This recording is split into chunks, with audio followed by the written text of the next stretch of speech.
வணக்கம். வேட்டு நியூஸுக்கு வரவேற்கிறோம். நேற்றைய தொடர் கேள்வி. ஆறாவது கேள்வி.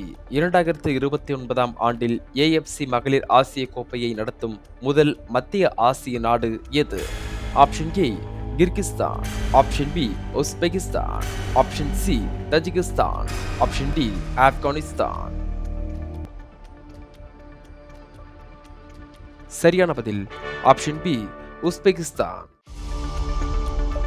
ஆசிய கால்பந்து கூட்டமைப்பு 2026 மற்றும் 2029 மகளிர் ஆசிய கோப்பையை நடத்துபவர்களை அறிவித்துள்ளது. அதன்படி 2026ஆம் ஆண்டு ஆஸ்திரேலியாவும் 2029ஆம் ஆண்டு உஸ்பெகிஸ்தானும் இந்த போட்டியை நடத்தும் என பாங்காக்கில் நடைபெற்ற கூட்டத்தில் அறிவிக்கப்பட்டுள்ளது. இன்றைய நாளுக்கான முதல் கேள்வி. IWF உலக இளையோர் சாம்பியன்ஷிப் பெண்கள் 40 கிலோ பிரிவில் தங்கப்பதக்கம் வென்றவர் யார்? Option A Mirabai Chanu, option B Karnam Malleswari, option C Swati Singh, option D Pritishmita Bhoi. சரியான பதில் ஆப்ஷன் டி பிரிதிஷ்மிதா போய். பெருவில் நடைபெற்ற IWF உலக இளையோர் சாம்பியன்ஷிப் போட்டியில் பெண்களுக்கான 40 கிலோ எடைப்பிரிவில் இந்திய பளுதூக்கும் வீராங்கனை பிரிதிஷ்மிதா போய் கிளீன் அண்ட் ஜர்க் உலக சாதனையை முறியடித்து தங்கப்பதக்கம் வென்றார். இரண்டாவது கேள்வி. எந்த மாநிலம் அரசு ஒப்பந்த வேலைகளில் பெண்களுக்கு 33% இடஒதுக்கீட்டை கட்டாயமாக்கியுள்ளது? Option A Kerala, option B Tamil Nadu, option C Karnataka, option D Telangana. சரியான பதில் ஆப்ஷன் சி கர்நாடகா. கர்நாடக அரசு பெண்களுக்கு அனைத்து துறைகளிலும் அவுட் சோர்ஸ் செய்யப்பட்ட அரசு ஒப்பந்த பணிகளுக்கான 33% இடஒதுக்கீட்டை கட்டாயமாக்கியுள்ளது. மூன்றாவது கேள்வி. ICC எந்த கிரிக்கெட் வீரரை T20 உலகக்கோப்பைக்கான தூதராக நியமித்துள்ளது?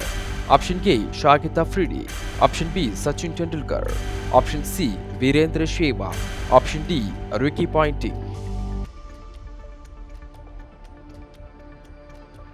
சரியான பதில் ஆப்ஷன் ஏ ஷாகித் அஃப்ரிடி. மேற்கிந்திய தீவுகள் மற்றும் அமெரிக்காவில் நடைபெறும் ICC ஆண்கள் T20 உலகக்கோப்பைக்கான புதிய தூதராக பாகிஸ்தான் முன்னாள் வீரர் ஷாகித் அஃப்ரிடி அறிவிக்கப்பட்டார். ஏற்கனவே Yuvraj Singh, Chris Gayle, Usain Bolt ஆகியோர் தூதர்களாக அறிவிக்கப்பட்டுள்ளனர். நான்காவது கேள்வி. ரெமல் புயல் எந்த கடல் பகுதியில் உருவானது? ஆப்ஷன் ஏ அரபிக்கடல், ஆப்ஷன் பி பசிபிக் பெருங்கடல், ஆப்ஷன் சி வங்காள விரிகுடா, ஆப்ஷன் டி இந்திய பெருங்கடல்.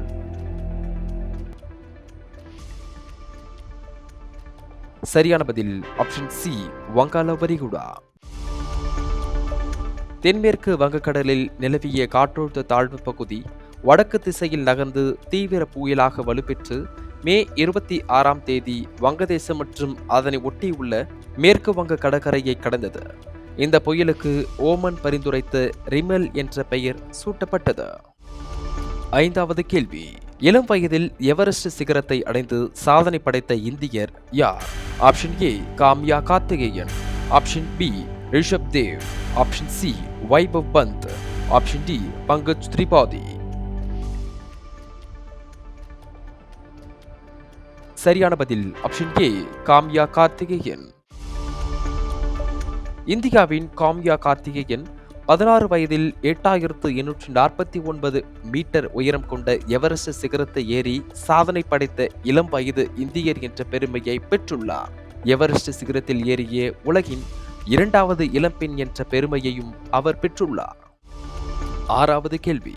உலக நீர்மன்றத்தின் 10வது பதிப்பு எந்த நாட்டில் நடைபெற்றது? Option A Vietnam, option B Japan, option C Indonesia, option D Russia. இந்த கேள்விக்கான சரியான பதிலை கீழே உள்ள கமெண்ட் செக்ஷனில் சொல்லுங்கள். இந்த பயனுள்ள வீடியோவை உங்கள் குடும்பத்தினர் மற்றும் நண்பர்களுடன் பகிர்ந்து கொள்ளுங்கள். கரண்ட் அஃபேர்ஸ் குறித்த வீடியோக்களுக்கு தினமும் வேட்டு நியூஸை படியுங்கள். வாழ்க தமிழ். நன்றி, வணக்கம்.